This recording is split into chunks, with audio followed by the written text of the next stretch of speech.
I lied to a client and I made over $4,000 per month.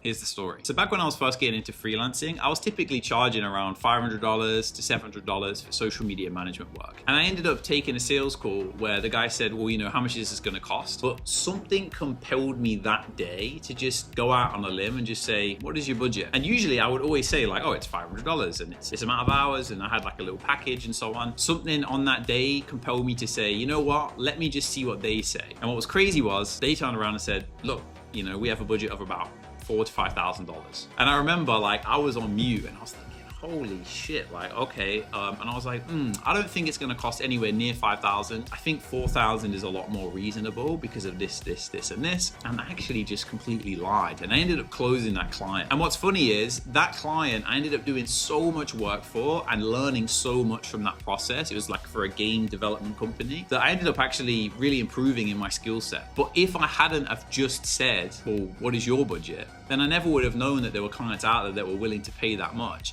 And I realized from that day on that I would always ask the client what their budget is first, and I would always try and constantly increase my price, because at the end of the day, it's not even that much money for them. They were more than happy to pay for that. But to me, that was completely life-changing. That was like having 5, 6, 7 clients at once. And what's funny is I put in the same amount of effort that I would have for 7 clients, all into that one client, and I got them great results. And it actually ended up working out really well. So don't be afraid to ask what their budget is. If they don't know what it is, then, just try and ask them for a little bit more. You can always negotiate down, but you can't really negotiate up. So just keep that in mind.